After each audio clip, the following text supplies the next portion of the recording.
आनंद आनंद परमानंद सतगुरु मंगलानंद जी साहिब सत्संग आश्रम, डेरा सतगुरु प्रीतानंद जी साहिब धाम निगाना, जिला भिवानी, हरियाणा के सौजन्य से संतों का मार्ग। ये सत्य है कि हज़रत ईसा मसीह ने भी शब्द अथवा नाम का ही उपदेश दिया था। The sermon of the mount, पर्वत पर दिए गए उपदेश में उनकी शिक्षा का केवल नैतिक अंश ही आया। उस शिक्षा के सिद्धांत पर वाद विवाद की आवश्यकता नहीं, बल्कि आवश्यकता इस बात की है कि सूरत को शब्द से जोड़ा जाए। और हज़रत ईसा के कथनानुसार परमेश्वर के साथ था, परमेश्वर था और है। ठीक विधि अपनाकर हम शब्द के साथ जुड़ सकते हैं। संत मत के इस उपदेश को कि प्रत्येक जीव अपने छूटने का उपाय करे, स्वार्थपूर्ण उपदेश समझना उचित नहीं। सॉन्ग का अर्थ है मैं वही हूँ, परंतु यह इशारा शरीर तथा मन की कैद में फंसी आत्मा की ओर नहीं है, बल्कि आत्मिक उन्नति की एक ऊंची अवस्था या मंजिल की ओर है। जो लोग मन और माया के बंधनों में फंसे हुए भी हैं, प्रभु होने का दावा करते हैं, उनके धोखे में नहीं आना चाहिए। इस बात को और खोल कर स्पष्ट कर दिया जाता है कि सर्वप्रथम हम दोनों आँखों के बीच तीसरे तिल पर ध्यान एकाग्र करना है और नित्य प्रति कम से कम 2 घंटे का समय सुमिरन को देना। इस प्रकार शरीर के रोम रोम में फैली हुई हमारी चेतना तीसरे तिल में इकट्ठी हो जाती है। यहाँ पहुंचकर हम उस मंडल में प्रवेश करते हैं जिसका स्वामी ज्योत निरंजन है, और फिर उससे ऊपर का सब पकड़कर त्रिकुटी अथवा मन के मंडल में पहुंच जाते हैं। ये कारण मन का मंडल है। इससे आगे हम तीसरे मंडल में पहुंचते हैं, जहां आत्मा स्थूल, सूक्ष्म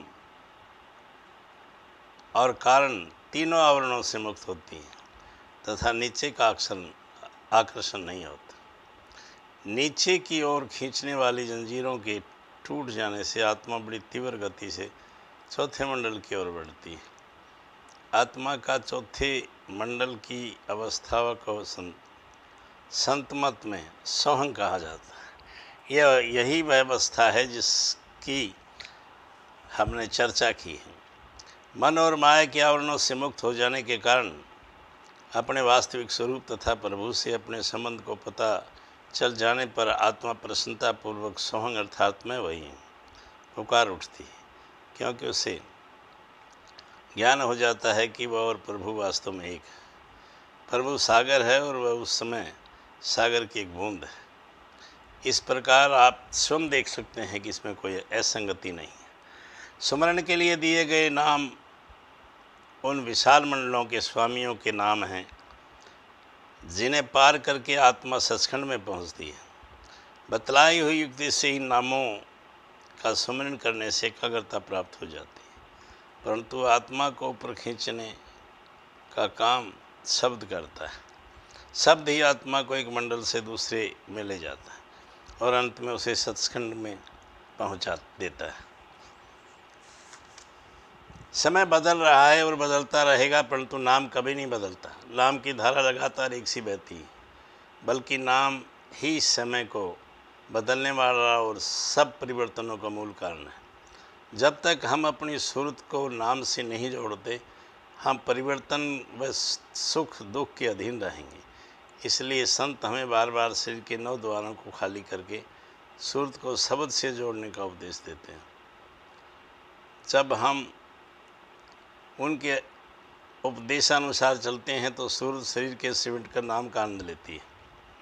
तब हमारी सहन शक्ति तथा आध्यात्मिक उन्नति में वृद्धि होती है। जब हम माया के नासवान चक्कर को पार कर नाम की स्थायी अवस्था में पहुँचते हैं तो हम आवागमन के चक्कर से मुक्त हो जाते हैं और सदैव रहने वाले परम आनंद को पाने के अधिकारी बन जाते हैं। जिस दिन सतगुरु जीव का नामदान देते हैं, उसी दिन से अंतर में कुछ ऐसा प्रबंध करते हैं कि वह जीव अपने प्रारब्ध कर्मों को भोगता रहता है तथा साथ ही उसके सचखंड पहुंचने की तैयारी भी होती रहती है। यदि शिष्य प्रेम व विश्वास से सतगुरु की आज्ञा में रहता हुआ परिश्रम व निष्ठा के साथ उनके उपदेश पर चलता रहे तो उसे शांति प्राप्त होती है। परंतु यदि वह गुरु की आज्ञा का पालन में सुस्ती करे तो सुख दुख लहरों में बहता रहता है। और केवल दुख के समय सतगुरु को स्मरण करता है, निसंदेह इससे भी शिष्य को लाभ होता है। सतगुरु कभी भूले नहीं करते, वह शब्द स्वरूप होते हैं। परमात्मा ही सतगुरु के रूप में मानव शरीर धारण करके आता है।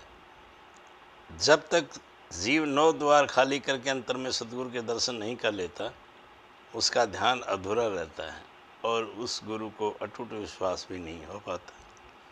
क्या कभी कोई माता पिता अपने बच्चों को दुखी देखना चाहते हैं? परंतु जब बच्चा बीमार हो तो माँ उसके रोने और चीखने की परवाह किए बिना उसे डॉक्टर से कड़वी दवाई भी दिलाती है।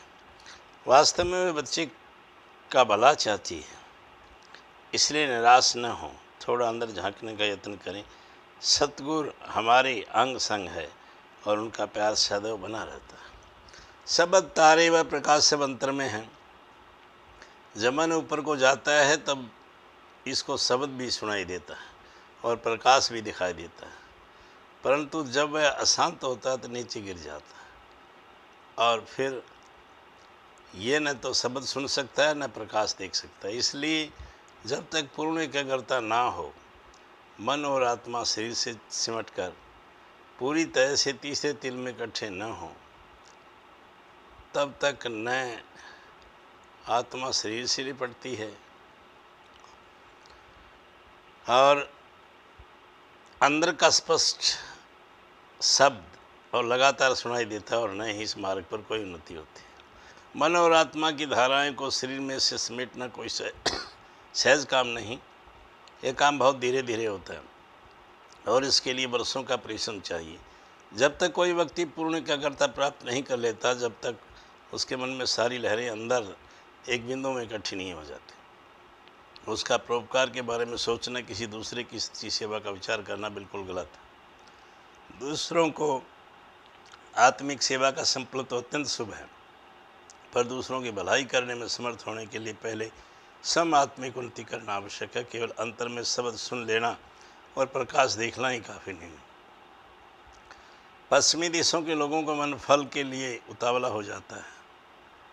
मन अनेक जन्मों से बाहर भटकने का आदि, इसलिए इसको साधना कुछ महीनों या वर्षों का कार्य नहीं। जब तक मन अंदर मुड़कर तीसरे तिल में नहीं टिकता, जीव न तो स्वयं ही अपने पैरों पर खड़ा होता है और न ही दूसरों की विशेष सहायता कर सकता है। वह बहुत अच्छा है कि गुरु को सदैव हम याद रखें। इस पाप भरी संसार में गुरु ही हमारा एकमात्र सहारा है। हमारे संसार का और ब्रह्म तक के मंडलों का प्रबंध करने वाला काल एक अत्यंत निर्दयी शासक अथवा न्यायाधीश है।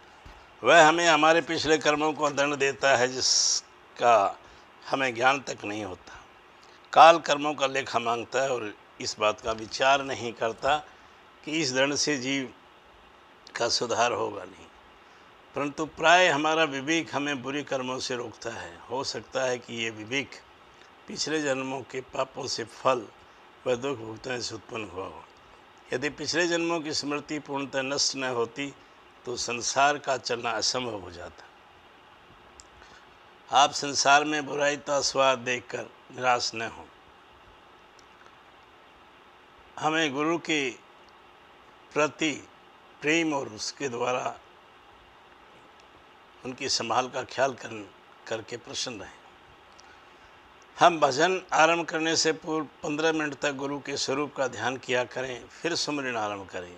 और यदि अंतर में गुरु का स्वरूप या कोई तारा दिखाई दे तो उसी पर ध्यान टिकाएं। यदि कुछ भी दिखाई न दे तो अंतर में अंधकार को देखते हुए सुमिरन करते जाएं।